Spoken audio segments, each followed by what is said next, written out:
I wrote it for the person who says, I can't work any harder. And when they look at the next 20 years and they say, well, this is what I'm going to be doing for the next 20 years. Because as a physician, much like lawyers, consultants, CEOs, especially the corporate ladder, right? You've worked so hard to climb the corporate ladder that, and to quote Stephen Covey, and you realize it's leaning against the wrong wall. It's not your house. It's not you're working, but you get it. It's where you get there and you're like, okay, this is it. I'm creating value.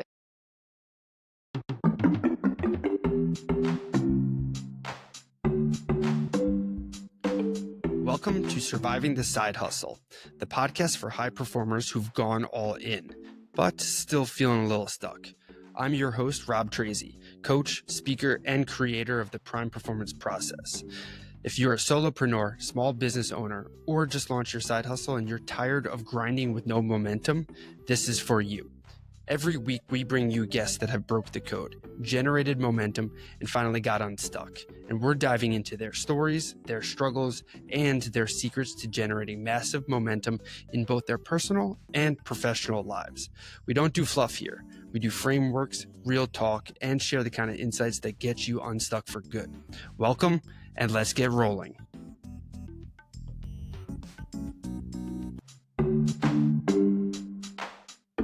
But before we dive in, I gotta remind you, if you're overwhelmed, spinning your wheels, or just tired of hustling without the results, it's time for a Prime Performance Strategy session.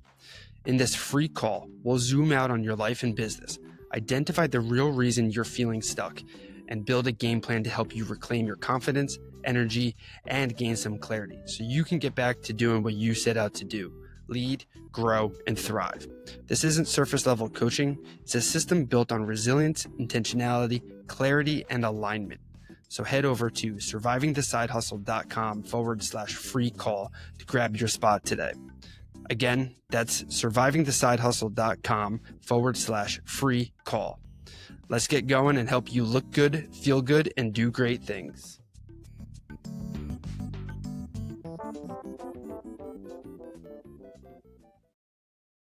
What's going on, and welcome back to another episode of Surviving the Side Hustle. I'm super excited because today's guest is someone who doesn't just talk about freedom, she helps people earn it. Dr. Maureen Gibbons is a physician, entrepreneur, and author of the brand new book, Freedom to Shift.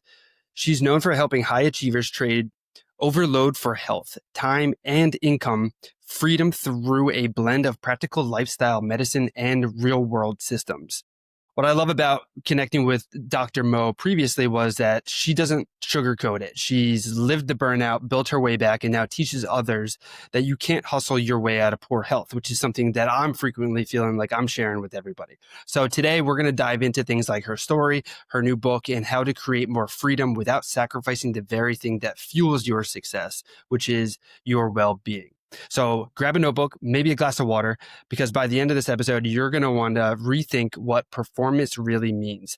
So let's jump in. Dr. Mo, thank you so much for being patient and hopping on, and we're able to get this kind of rolling, and I'm excited to have you. So welcome. Yes. Thank you so much, Rob. Of course. Your mission, you've said, is freedom to shift, creating a safe place or safe space to be and grow. So to kind of kick things off, I'd love to kind of dive into hearing about the moment in your life that made that mission a non-negotiable. So it's funny that you ask. It's actually almost reverse engineering because that mission came through action. I didn't know. I've always coached. I've been coaching as far back. I've written as far back as I can remember. And that mission, though, just solidified in the past month or so because it was, well, I needed to create the space first before that mission could settle in. I didn't realize, I had missions for my companies and I had visions for where I wanted to go. But until I realized, no, my entire mission and its adults is to create a safe space for us to be and grow. Because as adults, as kids, we give them freedoms, but once you're an adult, you have responsibilities. You don't have time to just be, you have things to do. And I realized how heavy that gets for us. Yeah. It stinks, but we've got those responsibilities and it can be tough and definitely weighs down on us. So what Talk to me about the different kinds of spaces and how what that looks like in your eyes and maybe some of the people that you're helping as well. Even from a more practical standpoint, my patients, the public who come to me, nobody finds me by accident. So when somebody finds me, they resonate with my story, struggling with weight for 45 years. And it's not that I wasn't trying. I was a very successful I was successful. I was an emergency medicine physician on the ground for 15 years. I did 7 Ironmans. I'm a certified sports nutritionist. I'm obesity medicine board certified. I mean, blah, blah, blah, blah, blah. I could list off my resume. The whole point is information got me nowhere. And I felt like a failure because I knew so much, but I still could not do what I guess was required to achieve some semblance of health. I had some, right? Obviously, I did endurance races, and I'm married. I've been with my husband for 30 years. I'm rounding. I think we've been together for 30. I stopped counting at 30. When I think about it, I'm like, let's just stop counting because now I'm starting to sound like my grandparents. And, you do a lot of successful things, but I couldn't get the bandwidth. And I said this when I was a doctor on the ground, and my relief came in at 6 a.m. And I looked at him and I said, I know I could be a better doctor if I just had more bandwidth. I didn't know the can of worms that was about to open up because he said to me, the only way you can have longevity in emergency medicine is to go part time, which is why initially I started only coaching physicians. And then I had people ask me, I'm not a doctor, but can you help me? And I was in the middle of the final edits of the book. And I thought, well, I didn't think. I had 3 people I trust tell me, you need to broaden the book. More people need to hear this. It's not just doctors. It's people who are stuck. We've had such a traditional path in our education that, you just do. You go to work, you do your job, you come home, you cook dinner if you have kids. If you don't have kids, I mean, you cook dinner too, but you take care of the kids, you do the homework, you do the things, and you just crash. You stay up too late because that's the time you're stealing, right? So that's the quiet time. You steal that time, you're up too late, you tank your biology for the next day, and you do it all over again. And that debt has to be paid. Yeah, no matter how much you think you can kind of keep pushing and pushing, it'll eventually catches up to you, right? Well, I didn't think I was burned out. That's the Really? key. If you were to ask me, I was not burned out. All the wellness surveys that popped up, I was like, I'm not burnt out. I get 7 hours of sleep a day. It was during the day because I worked nights for 15 years. But I get 7 hours of sleep. I had a schedule, so I had a sleep schedule for flip day. We had protected sleep, which we still do in my house. My husband still works full time. He gets protected sleep, protected time. When you work, I was still doing workouts. I would get up, I would work out in the afternoon. I'd pick up my kid from school. I was not burned out. I was fine. I was great. I thought I was doing really well until I stopped. And then I realized, boy. Now, I had some health issues in there as well. I was diagnosed with cardiovascular disease. I knew I had high cholesterol, but I thought, I'll get it under control with diet and exercise. Well, 9 years later, I didn't. And then I ended up with cardiovascular disease. But I was doing the sleep thing. I do the stress things. I do the things I was supposed to. And I thought, night shifts don't affect me the same because I do all these other things. I didn't eat overnight. I stopped eating at midnight. I tried to work as well as I could with circadian rhythms, and I got sunshine during the day, even on days that I worked, and cultivated my relationships. When I quit, now, well, I was pushed out of the trauma center and set out to pasture at another facility. Rightly so in retrospect. And that slowed me down enough to start thinking, well, number 1, I don't like this job. And number 2, I liked at the trauma center. I liked my job.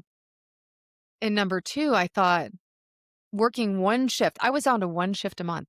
And even that one shift took up 3 days during that time because it's the day you work. We call it, and then the next day is flip day. And in my house, we call the day after flop day because you can actually do more on flip day. Flop day, you're a waste product. You got nothing. So it took those 3 days, and then I'd get the schedule requests for the next month in 2 weeks. We scheduled 5 or 6 months out, and it would drag me right back because I'd have to, okay, now, if I do this and my husband works this and does my mom have the kid and is she in town to have the kid? And it was this maneuvering. It was 6 to 7 days of stress for one shift. Jeez. That's It's like juggling everything and trying to pat your head and rub your tummy at the same time? For one shift. For what? And that's one of the chapters in my book, one of the sections that I love is why I stayed too long at the party. Yeah, that's always not a good thing when you're there when you're at the party last, kind of. Yeah. Yeah, you're never the one that they're like, "Go home. Please go So home." so talk to me a little bit when okay, so you did make this shift and now you're starting to you were coaching mostly physicians at first, now you're coaching other people or other individuals.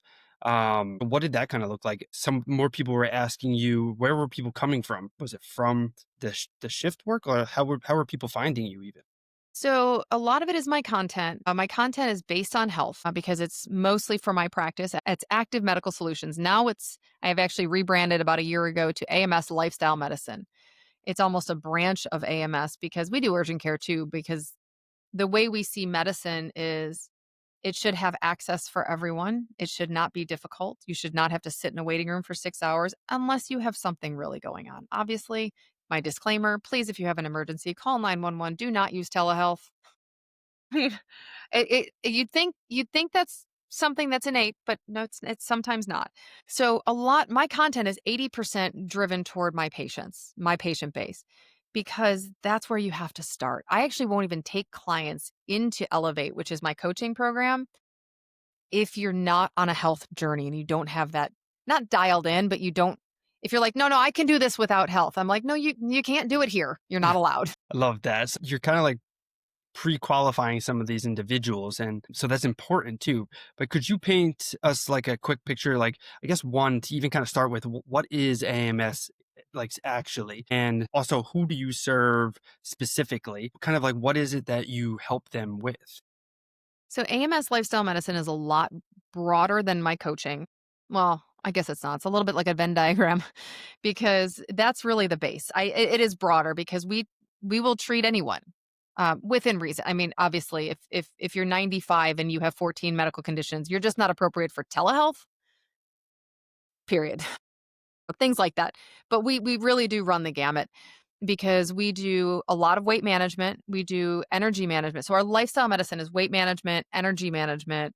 We have a men's performance division. We have a full comprehensive functional medicine nurse practitioner who is absolutely incredible on staff. I don't know how she fell into my lap. Well, the same way everything else did. I created this entire business by accident. I was on Facebook groups after achieving my own opening the door to realizing this is the path. Then I realized it. I was just getting on Facebook groups and Reddit and trying to help people and say, hey, no, that's not how this works. And they're like, well, I'm doing telehealth and I'm with such and such platform. And, those doctors, it's not the doctors, that's the platform. So I'd have to explain to people. So I was just helping people. And one day somebody said to me, I want to give her credit. Her name is Jackie. And she said to me, wait, you're a doctor? And I said, yeah. She's like, can you be my doctor? And I said, I don't know, maybe. And that was my first patient. And the rest is history, huh? Yeah, sorted at times, but yes, history. So awesome. So the individual comes to you, first patient, things are going great now, and like, was it smooth? Was it great going that way the whole time, or like? No, here's where surviving the side hustle comes in. No, it was not smooth at all. I grew really quickly. And by doing that, I realized the biggest thing about telehealth is you get a response very quickly from people. It's like texting your doctor.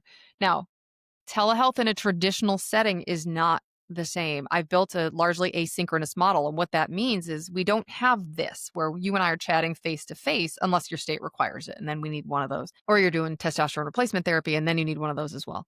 But for most of our patients, I meet them on my public lives. I meet them, a lot of them on public lives, a lot of them on forums, a lot of them on pages. So when somebody comes to me, it's a quick process. So at the beginning, I just couldn't handle the volume of text I was getting in from people because, a lot of people have questions.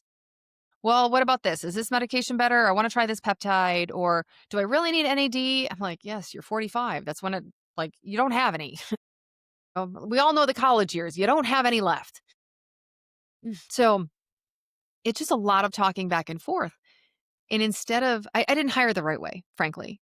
This book, Buy Back Your Time, was not out then. I yell at Dan on a regular basis saying, I needed to hear that 2 years before it came out. Well, let's be serious. I wouldn't have been ready to listen anyway. So, it came along at the right time. I actually had to blow things up. 2 years into my practice, I lost friends. I had to fire 90% of my company because that tangled yarn that I had built. I was still taking good care of patients, but the processes and the systems will determine your success. And mine were really bad. And just because things grew quickly and you just do the best you can, you hold yourself above water, hopefully. And I mean, I had replaced my full time emergency medicine income in 6 months by doing this. And that was really fast. I didn't have the systems, I didn't have the underlying systems. I just didn't. I didn't hire the right way. I didn't hire the right people because I wanted to save everybody. I wanted to bring everybody with me. Yeah, stepping into that like kind of hero role sometimes you kind of shift the focus, right? So because you have the business and you're helping one particular kind of problem, you're helping solve one problem. But when you blend like trying to save your friends, their problems and whatever it may be, and then also this other one, things get kind of muddy and things kind of fall apart, right? Yes. I mean, I don't know if this has happened. I'm sure this has happened to more than one of your listeners or you, where you've hired someone that is stellar at their job. And we put them in an environment where, number one, you're now their boss, not their friend, and they are still good at the job. But we wanted them to do more because we wanted them to grow with us and be at the top with us and do the things. And it doesn't go well. It didn't go well at all. Yeah, and that's got to be like that's just gonna just as scaling up so quickly it multiplies so much stuff. Kind of like collapsing for a quick moment or so kind of changes a lot of different things. You said that you had to let go 90% of your employees and workforce and so what happened to all the patients and people that you were working with at that time?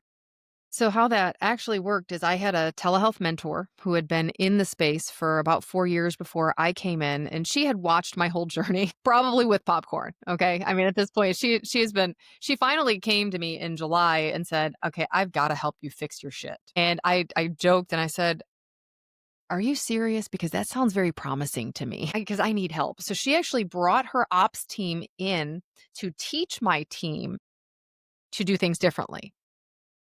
And what we realized in about a 6-week span is that I had done things a certain way and it had created systems and mindsets and I'll take this 100% on me. I mean, when you're CEO, you're founder, you did this.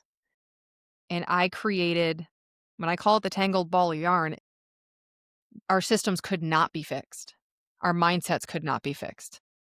And so she had employees that had worked for her before, knew the way that she was doing things, super clean. She didn't scale too fast. She built very slow. Again, she 2020 hindsight, of course. And so she actually brought in staff, contracted staff to come in. The ones that were teaching my staff, they were learning my systems. We redid a whole bunch of systems. But then we decided that it would just be cleaner to just start over. And so I took on her staff. And that's probably a hard band-aid to rip off, but I feel like once the healing process starts to happen, things open up for so much more growth down the road and things get to pick back up in that same speed that you were maybe at before. Yeah, we're back to within 2 months, we are back to where we were 2 months before. We had been consistently declining for about 18 months because of the telehealth market. It got pretty saturated.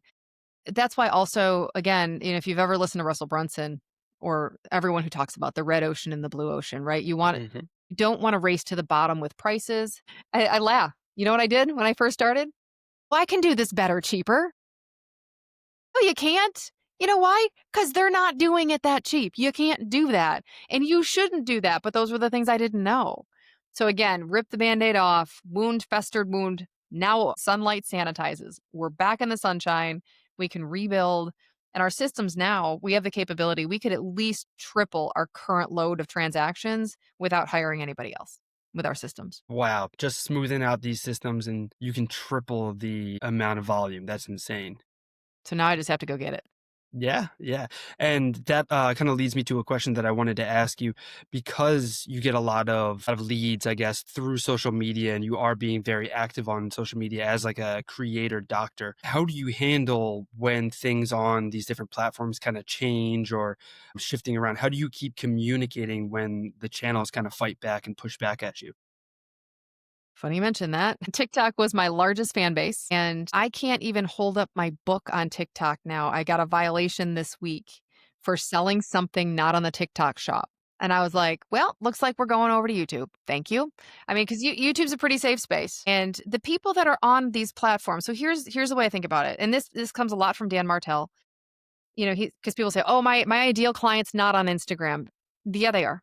Most of them actually probably aren't on TikTok because that's the one where there's drama. So we've actually shifted our focus completely.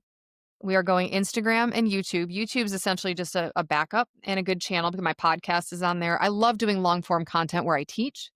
So, we'll start doing more of that. All of my information is going to be out in the public. I mean, it's macros, it's nutrition, it's habits. Like I'm not saying anything new, but if it resonates, and that's what I want to find. I want to be so visible that I resonate with the patients who want to live what I call the AMS lifestyle.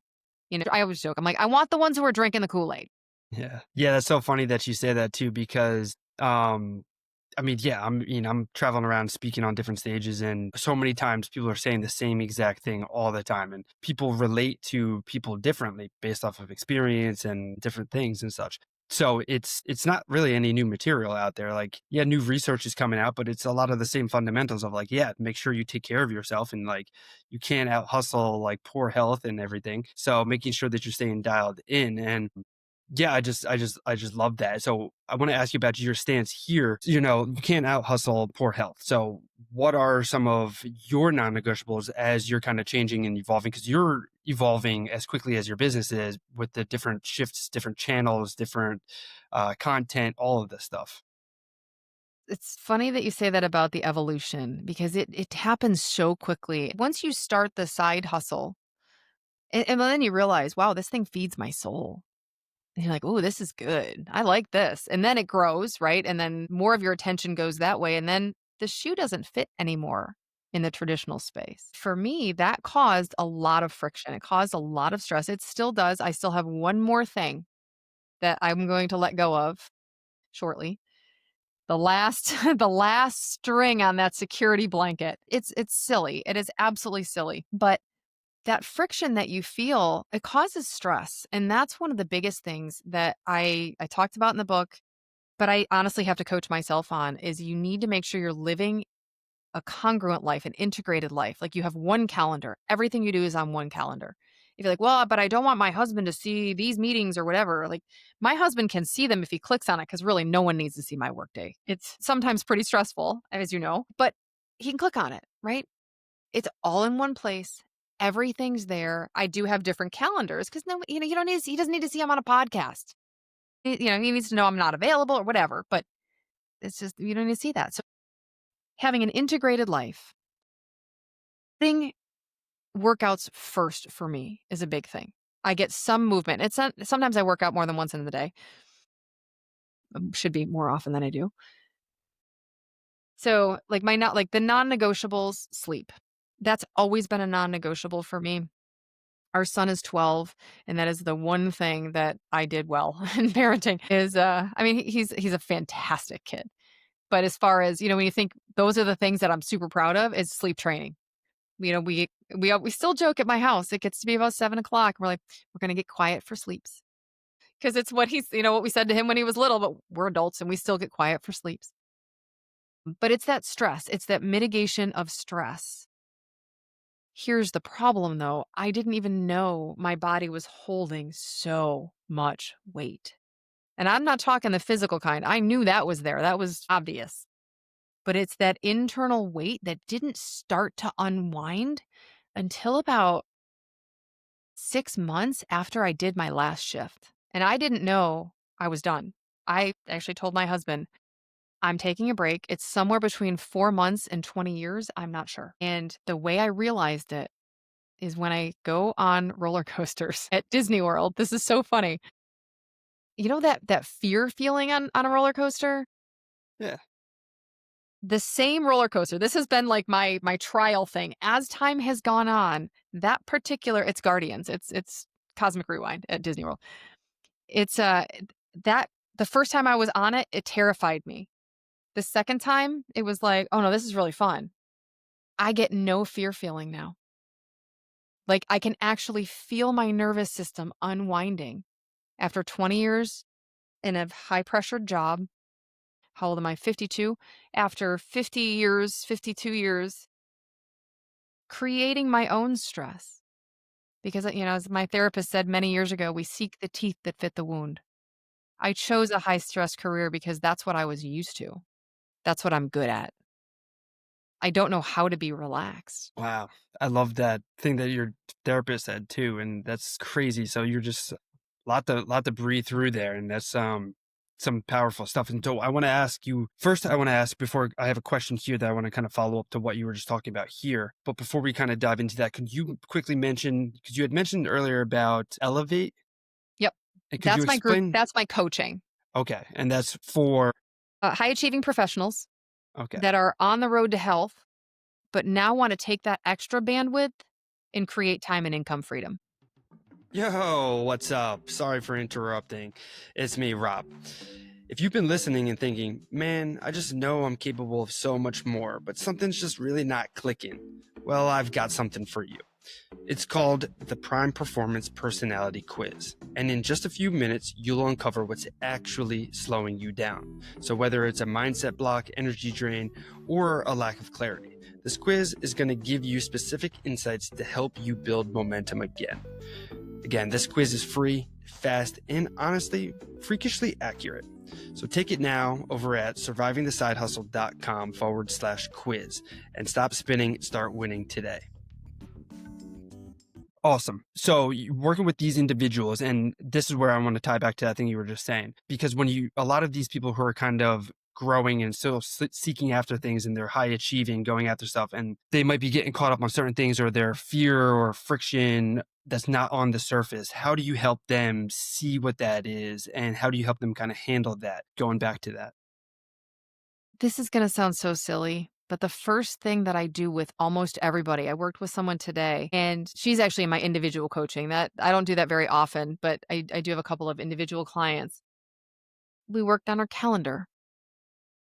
It's such a weird place to start, but it's a grounding place to start because what's the first thing you're going to that you're going to say when somebody says, "How are you?" You say busy. And yeah, we have pets. And you say busy because but that's not an answer, right?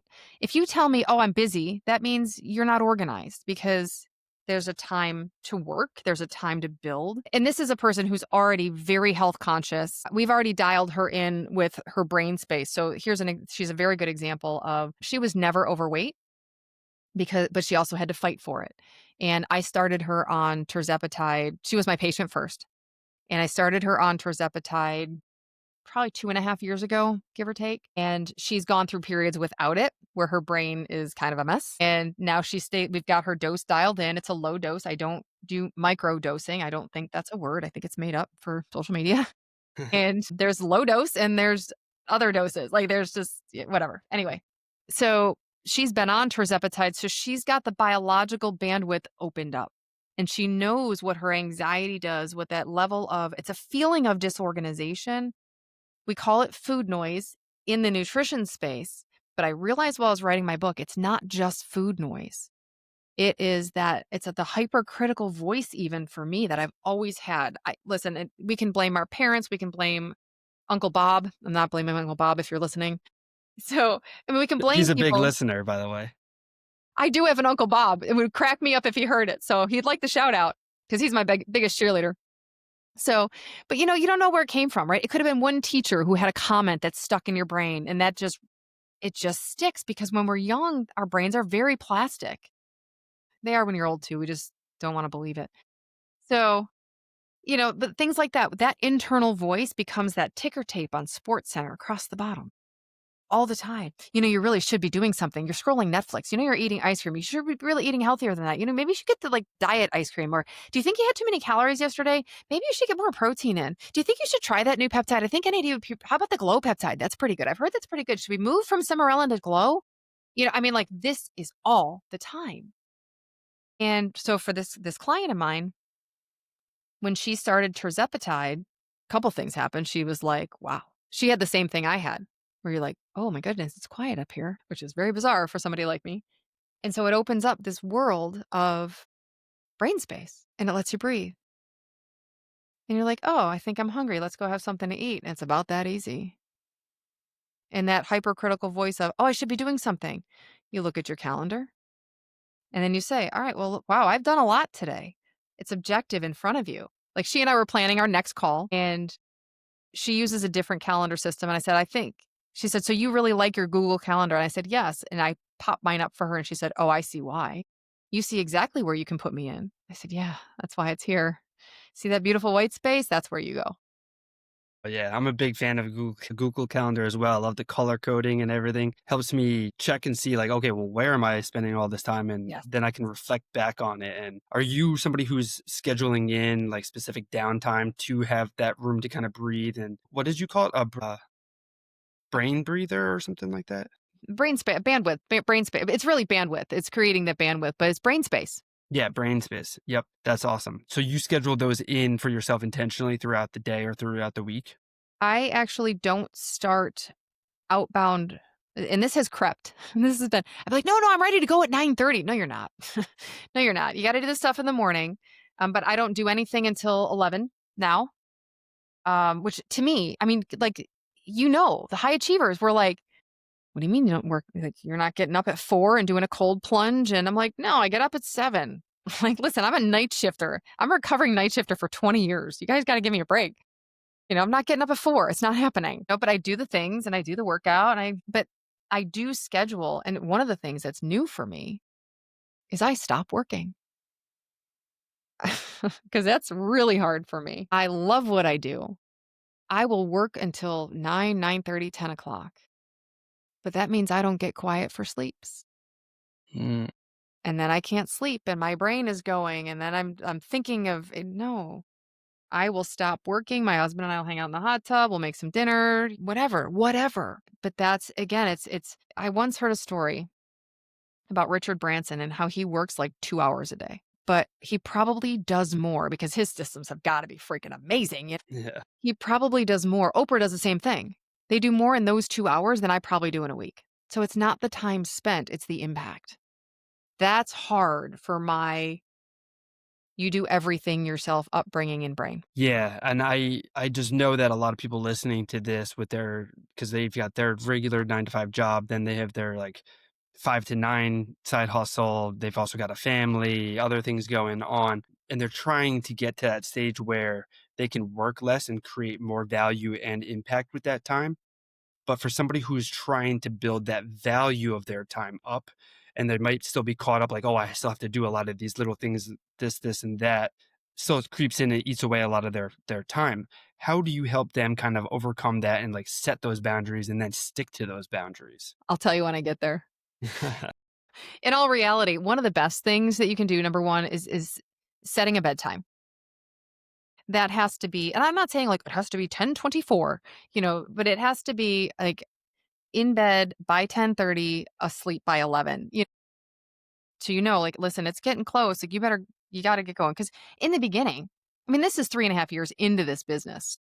I am just creating that freedom. This is the end of phase 1 for me. This is the first book of 3. Did I know that when I started? No, I did not. So, but this is the phase where you are working a lot. It's the 9 to 5 and the 5 to 9, whichever place you put it, whether it's the 5 to 9 in the morning or the 5 to 9 at night, whichever, if you're a night owl or a morning pigeon. So, but I think one of the biggest things, because you're like, well, I'm going to have to shortchange some sleep. Push for 7. Just push for 7. That's number 1. Number 2, you cannot afford trash nutrition. When you're working that hard, you cannot. Like, if you still drink alcohol, minimize it or stop. Like there's no, I know it's socially acceptable. Guys, I gave it the office. I believe me, I have an illustrious history. But it does nothing for your productivity. It does nothing for your sleep. It does worse than nothing for all of it. And I mean, it causes cancer. I mean, let's just the health part. What other cancer causing item have they actually said you can't advertise anymore?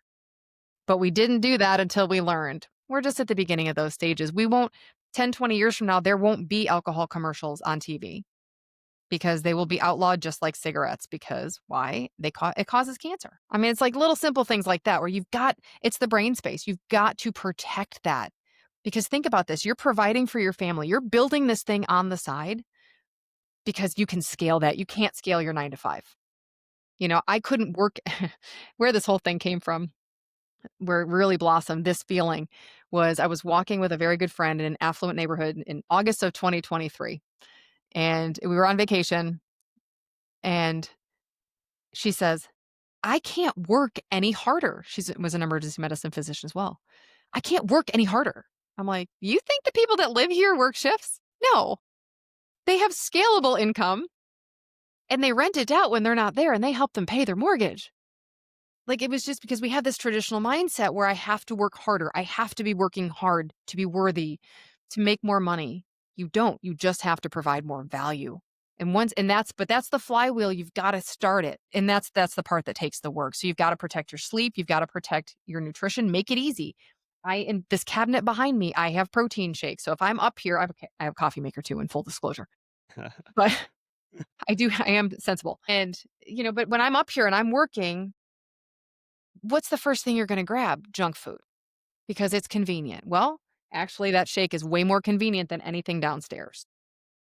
Yeah, I love that because when I talk about intentionality, especially around things that we're consuming with a lot of my clients and individuals that I interact with, it's the nutrition. I get into a little bit more of like the digital nutrition for the content and stuff that you're consuming, but Mhm. specifically for everything, you got to set your environment. So that's like the things in your house, the snacks, like set those things around you that you want to be having more of.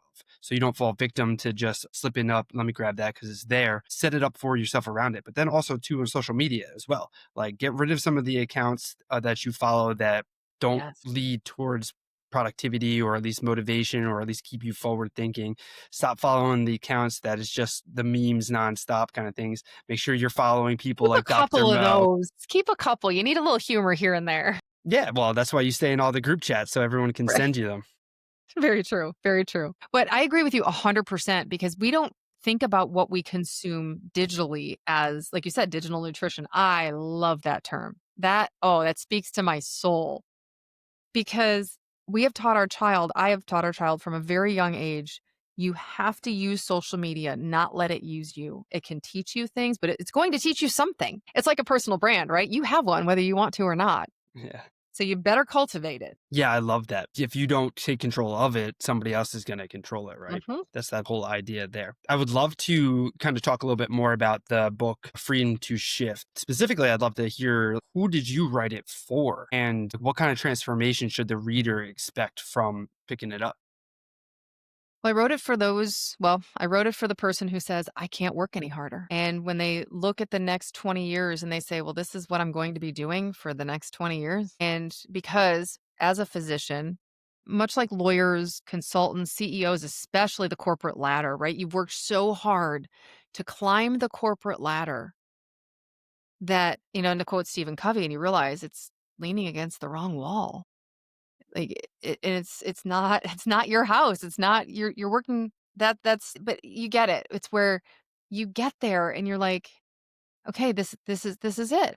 I'm creating value." And then, of course, you're in a system, in an institution of some sort where you try to make change and it usually goes nowhere because the system is bigger than you are.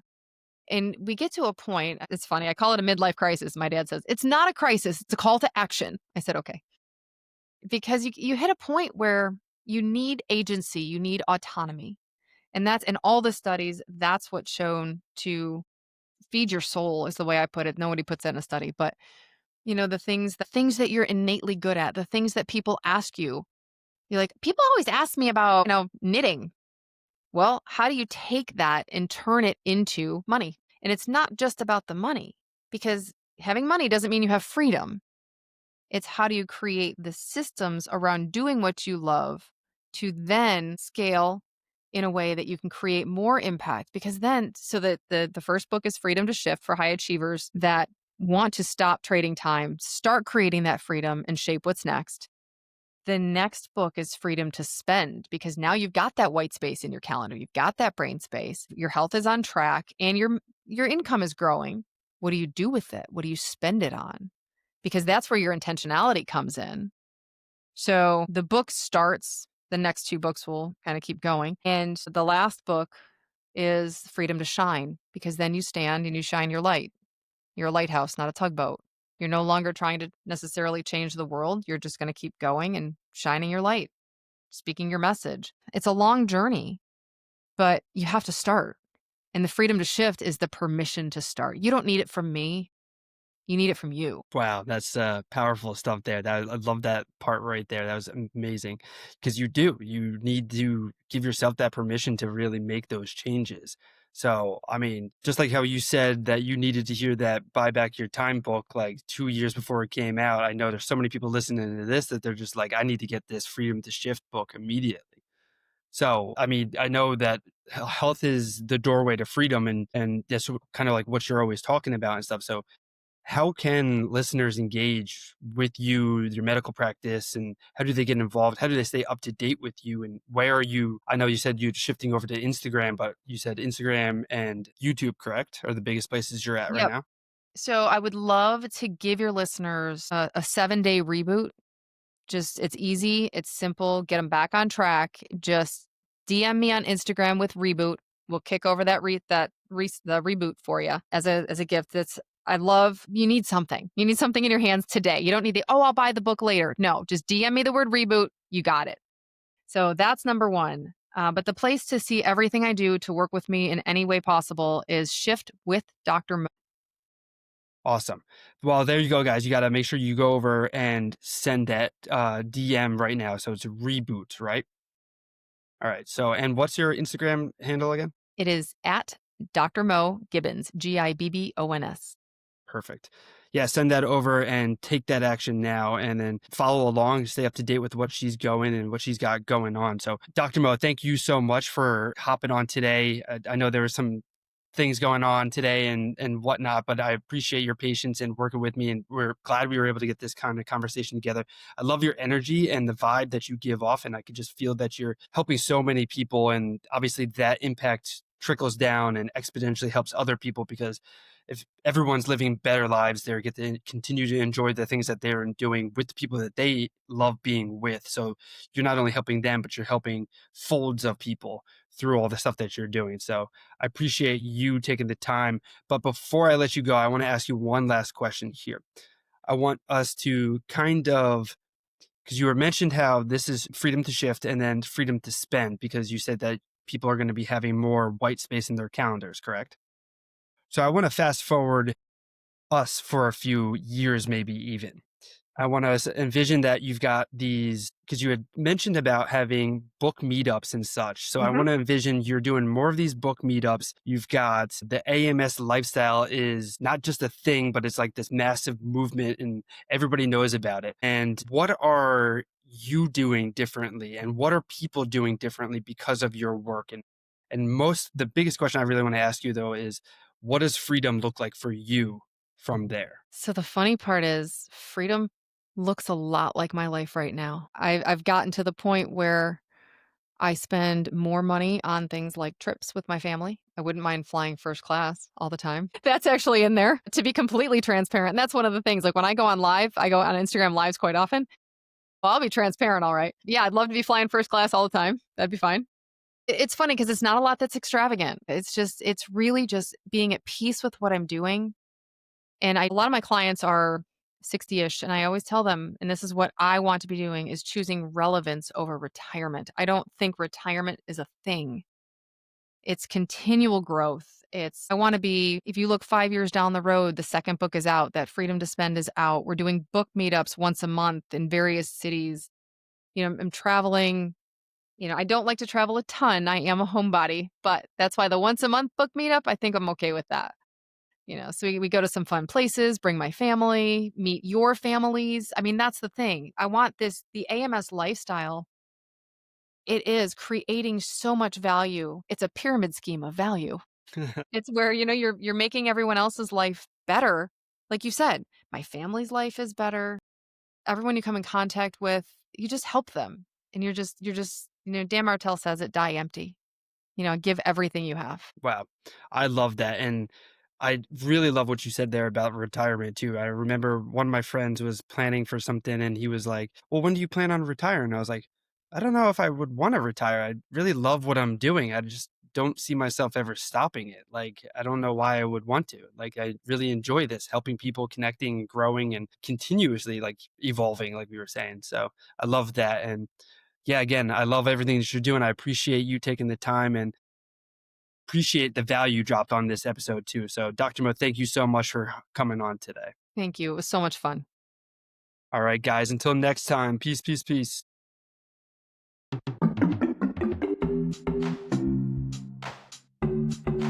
And that's it for this episode of Surviving the Side Hustle.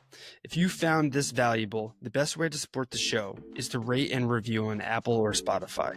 It helps get the show in front of more driven individuals just like you, and helps them discover the tools to get unstuck, break through burnout, and build something real.